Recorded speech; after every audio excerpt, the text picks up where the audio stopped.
Tyra Sanchez. James Ross, aka Tyra Sanchez, was on top of the world after winning RuPaul's Drag Race Season 2, but soon everything started falling apart for him. From fans turning against him to controversial social media posts to dangerous threats to people's lives, James' life in the public eye turned into a complete nightmare. But why did James spiral so badly, and what actually happened to him? To be honest, I never got any support from anyone. When James won Drag Race, he was known as Tyra Sanchez, but these days he doesn't actually use that name, and he doesn't like to be called the Queen either, and there might be a reason for that. James was only 21 when he won the show back in 2010. It should have been a happy moment for him, but as soon as the season aired, people started discrediting his win. James wasn't exactly the most popular contestant. He was considered the villain of the season by many, and a lot of people thought that Raven should have won instead. Instead of being celebrated and congratulated, James started receiving threats and racist messages, and this was what probably contributed to a lot of the things that went wrong for him later on. In 2015, James did something that upset a lot of people. Everyone turned against him even more, and there was a reason for that. One fan tweeted at James and said that he was the most annoying thing they'd ever watched. James decided to respond to this tweet, and what he said was shocking. He told the person to end their life. After that, he obviously got a lot of backlash. But things then got even worse when, in response to all the negative comments, he said that he had no sympathy for people that end their lives. He called those people cowards and then asked everyone to stop tweeting him about it. This made people even angrier with James. I mean, his comments were really inappropriate and dangerous, but there was another side to the story. During his recent interview with Joseph Shepard, James said that there was a reason why he'd reacted this way to that comment. According to James, at the time, it had been 5 years of him getting hate. He was always seeing all these horrible comments and insults, as well as threats to him and his son all over social media, and for 5 years, he was able to ignore that until that one person called him annoying. But it wasn't the words that got to James, it was the emojis the person used. They included 3 firearm emojis at the end of the tweet. James didn't like that, probably because he saw that as a threat, so he responded and told that person to go end their life. But whatever his reason for saying that was, people still weren't about to forgive him, and soon things got even worse for James. In 2017, James decided to spread a really bizarre rumor on Facebook. He wrote that his season 2 sister, Morgan McMichaels, had passed away. This obviously wasn't true, although people didn't know that at the time. What was even more bizarre was that in his post about Morgan's passing, James included a link to his SoundCloud page. This didn't exactly help James's reputation, but what really turned pretty much everyone against him happened the following year. What James did in 2018 made a lot of people genuinely terrified. That year, James got banned from DragCon after threatening some other queen. In response to that, he shared a countdown on his website that said boom. The clock was counting down toward the start of DragCon. James also wrote about the event on Facebook and said that he was giving people a warning. He told them not to attend DragCon that year, and this made a lot of people scared of what he might do. Everyone assumed the worst and thought that he was about to attack the event. Luckily, nothing like that happened, but after that, James's reputation was pretty much completely ruined. He was told to apologize by World of Wonder, the company behind Drag Race, but the apology that he made didn't really come across as sincere. He was told to apologize again, but he refused to do that, and that was pretty much the end of James's career. It felt like he basically had no fans left, and 2 years later in 2020, he officially retired from drag. He told Drag Race fans that he wanted nothing to do with their toxic community, and he also said that his name was James and that people should call him that and not Tyra. Even though James didn't have many fans at the time, it was still shocking to see one of the winners of Drag Race quit drag like that. But James obviously had a reason for this. The constant hate that he'd been getting for about a decade at that point clearly got to him, and there's no denying that he spiraled pretty badly. A lot of his actions were inexcusable, but there was a reason for why James acted this way. Like I said, he'd been getting hate since the very beginning of his Drag Race journey. He was just 21 when he won, and he'd never been on TV before, so he clearly wasn't prepared for the reaction he'd get. And it didn't help that it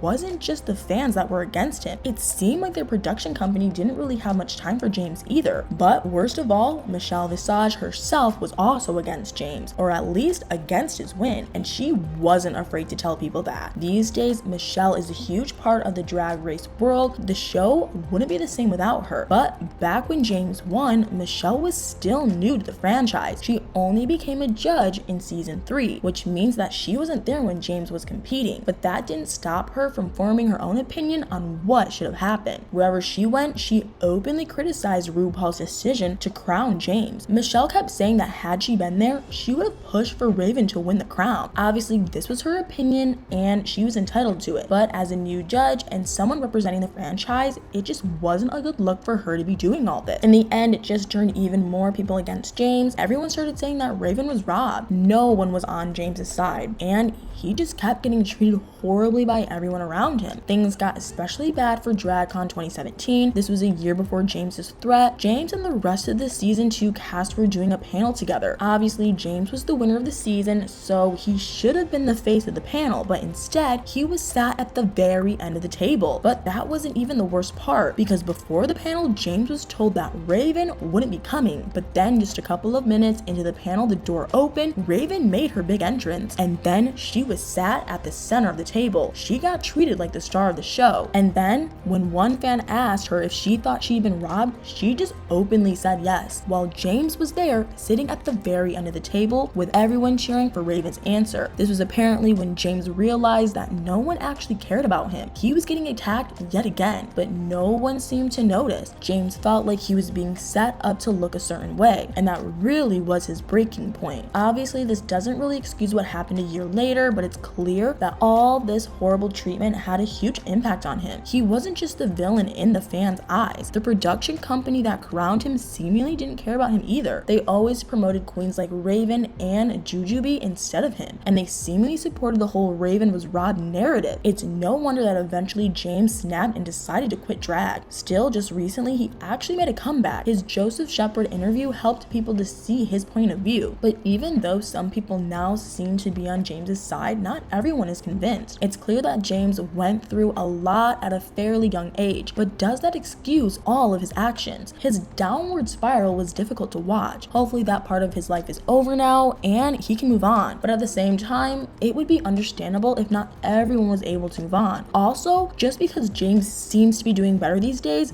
doesn't mean that he's been completely free of controversy. Just earlier this year, he got arrested for allegedly threatening a police officer, and then 2 months later, he got arrested again for causing a traffic jam. It's hard to say how James is actually doing these days. His last Instagram post is from April, but he does seem to be a little more active on Twitter, so maybe we'll see more from James sometime soon. But anyway, what do you guys think about all of this? What do you think about James's journey? Do you think that the choices he made along the way are understandable, or do you think that he just crossed the line too many times? Let me know what your thoughts are in the comments below.